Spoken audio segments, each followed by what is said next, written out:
허익범 특별검사팀이 어젯밤 김경수 경남도지사에 대해 구속영장을 청구했습니다. 피의자 신분으로 불러 첫 조사를 한 지 9일 만입니다. 첫 번째 현장 특검 사무실입니다. 윤준호 기자, 김경수 지사에게 적용된 혐의 무엇입니까? 특검팀은 김 지사에게 드루킹 일당과 공모해 포털 사이트 댓글을 조작한 혐의를 적용했습니다. 김 지사가 2016년 11월 드루킹이 운영하는 느릅나무 출판사를 방문했고 그곳에서 매크로 프로그램인 킹크랩의 시연을 본 뒤 댓글 조작을 승인했다고 판단한 겁니다.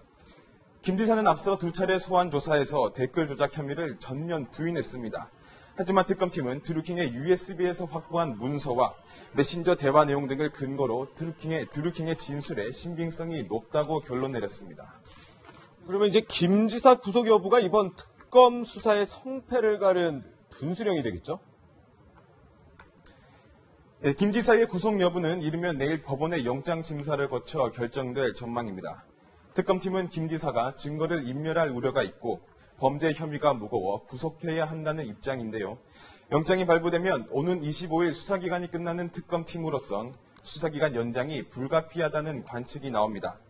다만 김 지사가 현직 도지사로서 도주 우려가 거의 없어 영장이 발부될 가능성이 낮다는 전망도 적지 않습니다. 김 지사는 특검의 무리한 판단을 대단히 유감스럽게 생각한다며 불쾌감을 드러내기로 했습니다. 지금까지 특검 사무실에서 전해드렸습니다. 국회가 오늘부터 규제 개혁 등 법안 처리를 위한 8월 임시국회에 돌입했습니다. 이동재 기자, 8월 임시국회에서는 어떤 법안들이 다뤄질까요? 여야는 오늘부터 임시국회 일정에 돌입했습니다. 국회는 오늘부터 상임위원회를 열고 30일 본회의에서 법안을 처리할 예정입니다. 앞서 여야 3당 원내대표는 은산분리 규제를 완화하는 인터넷 전문은행 특례법과 재난안전법에 폭염, 혹한을 추가하는 법안 등을 임시국회에서 처리하기로 합의한 바 있는데요. 여야가 민생경제법안 TF를 꾸려 각 당의 우선순위 법안을 미리 논의하기로 해 소기의 성과를 낼 수도 있다는 관측입니다. 또 상가 임차인의 계약갱신 요구권을 기존 5년에서 10년까지 연장하는 상가 임대차 보호법의 처리 여부에도 관심이 쏠립니다. 다만 북한산 석탄 반입과 드루킹 특검 연장 등을 놓고 각 당의 입장에 달라 임시국회 운영의 변수가 될 수도 있습니다. 그런데 오늘 국회에서 특수활동비 폐지 방침 거듭 발표가 되죠? 네, 문희상 국회의장은 최소 경비만 남기고 국회 특수활동비를 모두 삭감하기로 했습니다.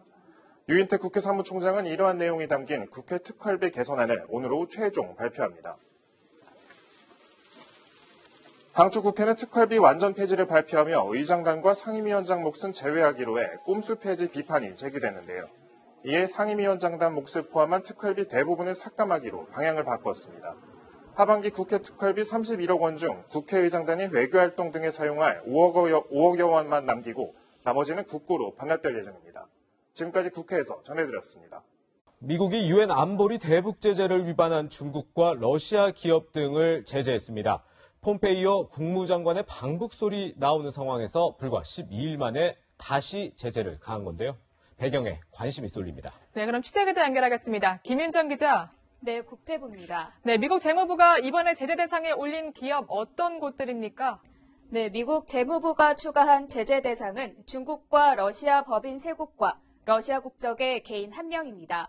모두 불법적인 대북 운송에 관여한 해운업체인데요. 미 재무부는 이들이 위조된 선적 문서를 이용해 북한이 주류와 담배 등을 수출하도록 도왔다고 밝혔습니다. 또 중국 기업의 경우 해상 규제를 피하는 방법에 대한 정보도 제공한 혐의를 받고 있습니다. 이렇게 불법적으로 이루어진 북한 내 담배 교역은 순이익 기준 연간 10억 달러 규모에 달합니다. 제재 대상에 오른 기업과 개인은 미국 내 자산이 동결되고 미국민과 거래를 할 수 없습니다. 스티븐 무누신 재무장관은 최종적이고 완전하게 검증된 북한의 비핵화, 즉 FFVD를 달성할 때까지 대북 제재가 유지될 것이라고 강조했습니다. 그런데요, 조만간에 폼페이오 국무장관이 북한에 방문할 것이다 이런 얘기들 많이 나오고 있는데 이 시점에 제재를 가한 이유 어떻게 해석을 해야 할까요? 네, 간단히 말해서 대화와 압박을 병행하겠다라는 뜻으로 풀이됩니다. 폼페이오 장관의 방북설이 제기되면서 대화 국면으로 접어든 게 아니냐는 관측이 나왔는데요. 이런 가운데 불과 12일 만에 또다시 제재를 가한 건 대화만 하진 않겠다는 미국 정부의 메시지라는 분석입니다. 특히 이번에 제재 대상은 해운 기업으로 특정됐는데요. 최근 국내에서도 북한산 석탄 반입 문제 등이 논란이 됐던 만큼 북한의 주요 자금 조달 통로인 바닷길을 봉쇄하겠다는 포석입니다.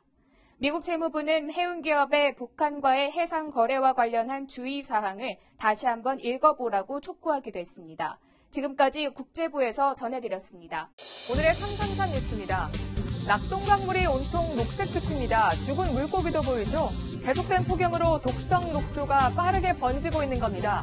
대청호와 한강도 상황은 비슷한데요. 먹는 물에 대한 불안감이 커지고 있습니다. 독성 물질이 다 없어진다 하겠지만은 이제 하겠냐 물 청소하고 뭐 똑바로 한다고 해가지고 이제 그런 문제는 아니다라는 거죠. 각 지자체는 수돗물 안전엔 이상이 없다는 입장입니다. 어제 서울 성북구의 한 아파트에서 불이 났습니다. 주민 60명이 대피했고 집안 내부가 모두 탔습니다.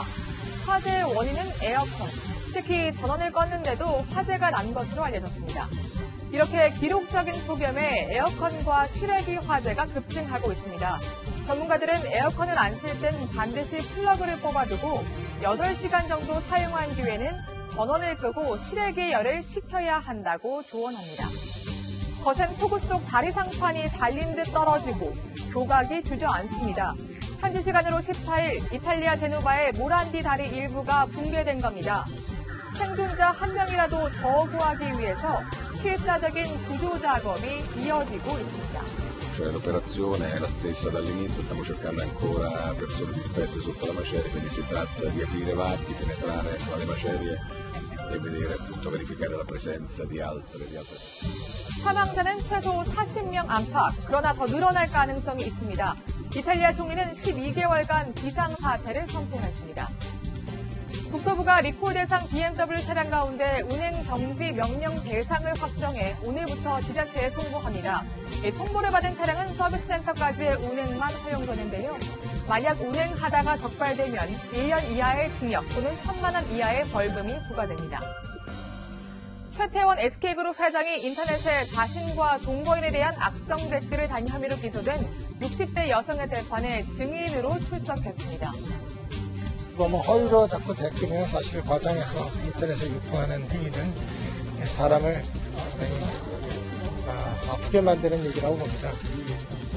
최 회장은 재판에서 김 씨의 댓글이 허위라며 가족들이 고통받고 있다고 직접 호소한 것으로 알려졌습니다. 가수 이효리, 이상순 부부가 문재인 대통령 구두로 유명한 장애인 수제화 브랜드의 광고 모델이 됐습니다. 촬영 당시 착용한 구두를 출연료로 받았다고 합니다.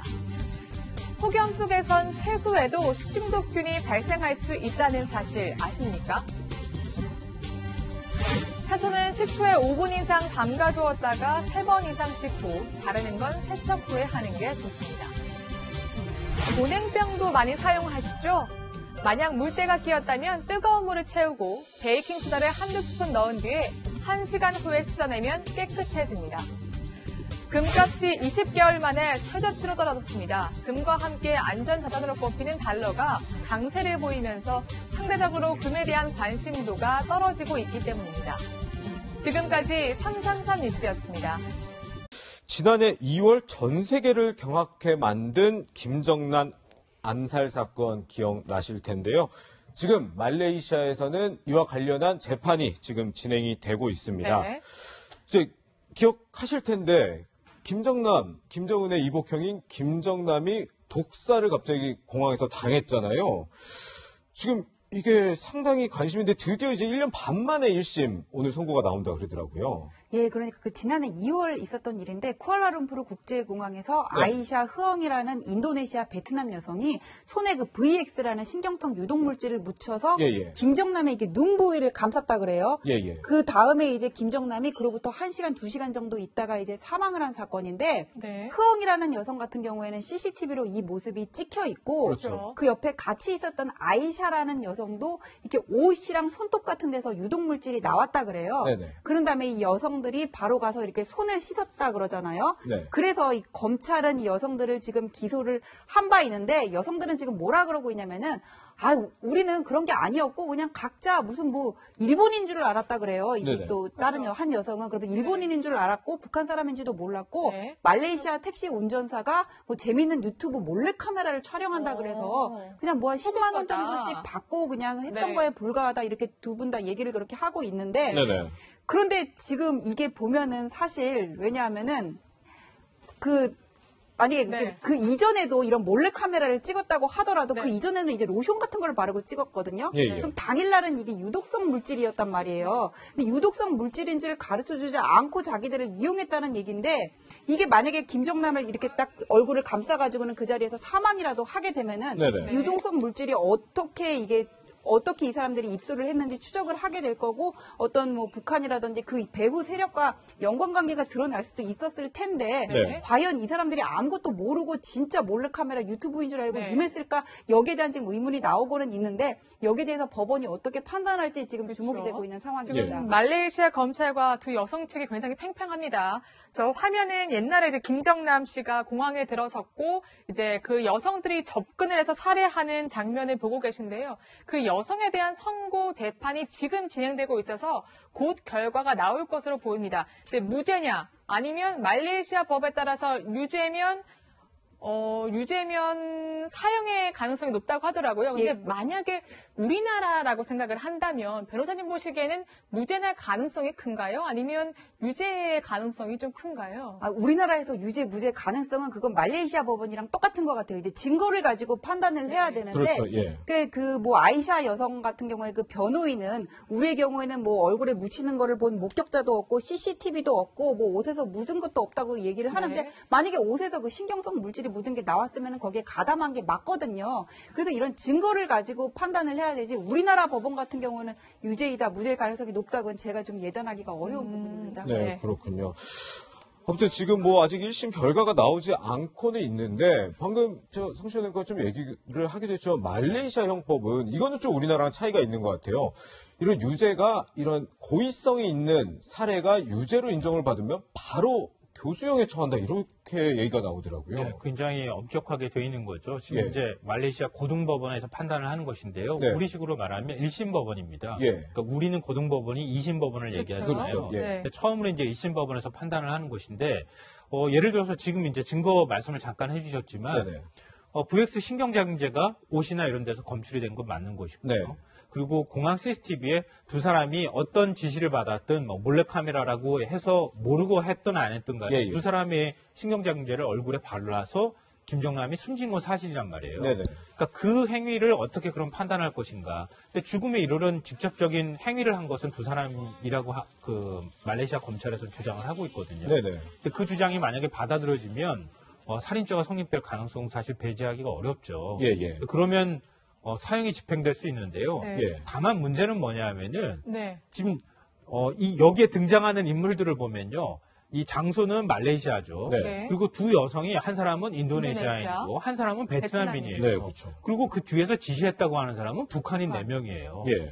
이 완전히 국제적인 문제가 돼버리는 거예요. 그렇죠. 이걸 그러면 말레이시아 법원이 어떻게 판단할 거냐. 이거 굉장히 어려운 문제가 될 것 같아요. 이렇게 뭐 법원에서 판단하는 문제뿐만 아니라 이후에 사형이 선고된다 하더라도 신병 처리를 어떻게 할 것이냐. 네. 네네. 이런 문제도 굉장히 국제적으로 복잡한 문제가 돼서 풀기는 그렇게 쉬운 문제는 아닐 것 같아요. 네. 지금 그 두 여성이 오늘 법원으로 선고를 받기 위해서 입장하는 모습을 보고 계신데 말씀하신 것처럼 이게 단순히 법리적인 문제가 아니라 약간 외교적으로도 파장이 있을 것 같고 사실 그 북한인들 있잖아요. 북한 사람들도 범행에 사실상 가담했는데 지금 바로 이제 처벌, 출국을 그렇죠? 했죠. 그 4명, 네. 북한 사람들 리모 씨라고 알려진 그 4명은 바로 이제 출국을 했다고 하는데 북한으로 간 거죠? 예, 북한으로 그렇죠? 간 거죠. 근데 이 사건에 대해서 북한은 뭐라 그러면 김철이라는 북한 남성이 심장마비로 사망을 했고 현장에 있었던 북한인들 4명은 그냥 우연히 있었던 것에 불과하다. 지금 이렇게 얘기를 하고 있어요. 그런데 사실 저 사람들이 북한으로 도주를 해버렸기 때문에 이 여성들이 유죄가 선고난다고 하더라도 예. 북한과의 연관성은 좀 찾아내기가 어려운 그런 면이 있고요. 네. 그다음에 여성들의 어떤 유무죄 판단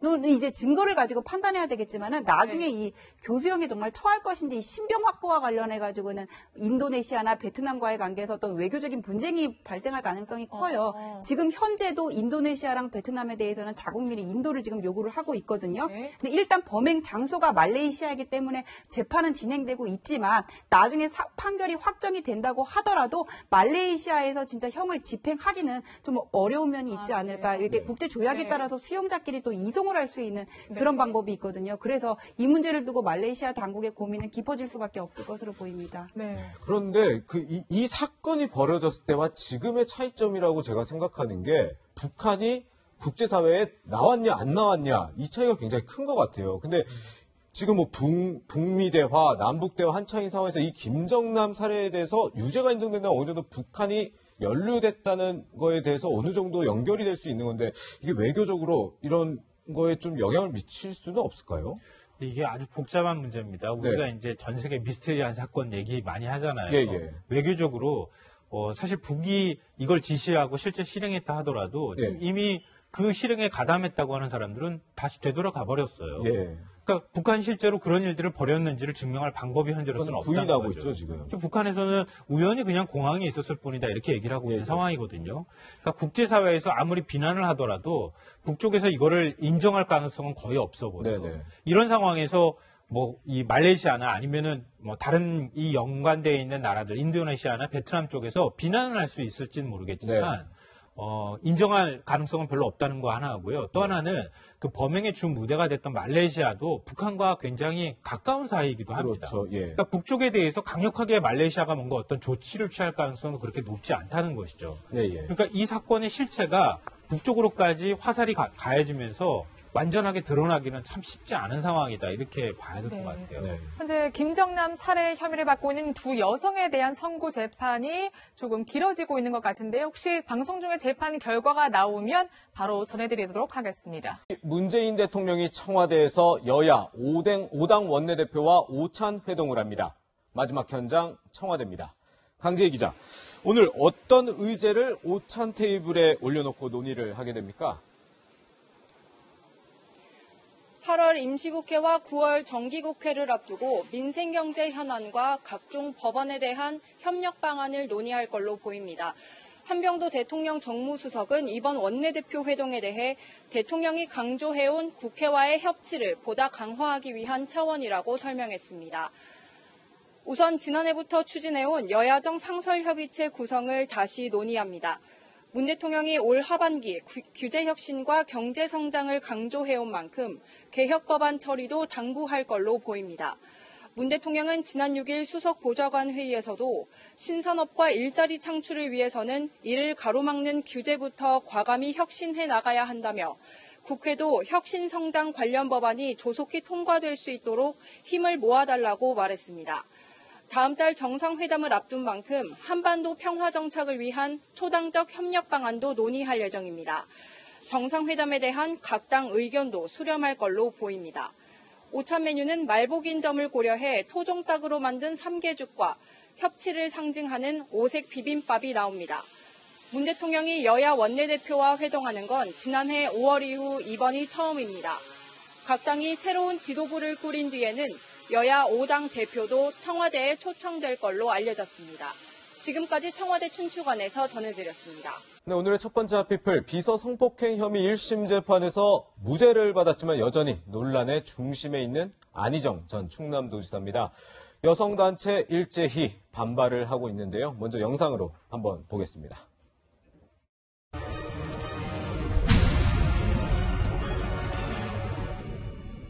많은 실망을 드렸습니다. 다시 태어나도록 더 노력하겠습니다.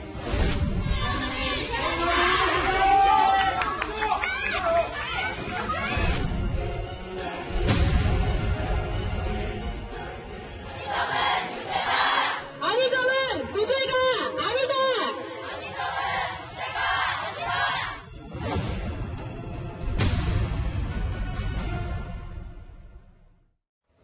변호사님, 지금 보는 것처럼 지금 1심 무죄 나온 지 이틀 지났는데 아직도 흑폭풍이 거세요. 이 무죄 판단 좀 예상을 하신 건지 아니면은 그만큼 이게 좀 예상 밖의 결과였는지 어떻게 생각을 하십니까?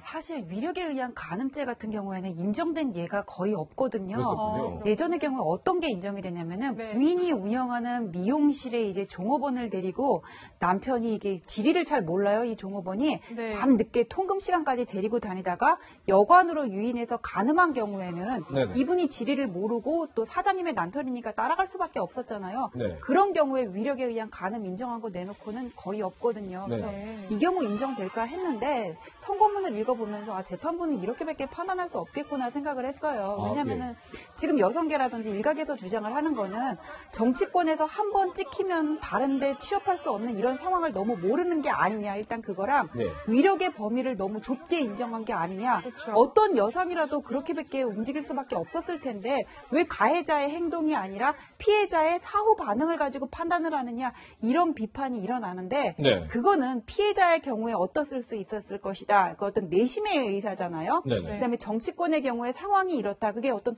확인할 수 없는 관행에 불과하고 근데 형사재판은 증거재판주의고 명확한 증거가 있어야 되는데 이 사건에서 지금 드러나는 거 보면은 확실하게 입증할 수 있는 증거는 김지은 씨의 진술밖에 없었는데 네네.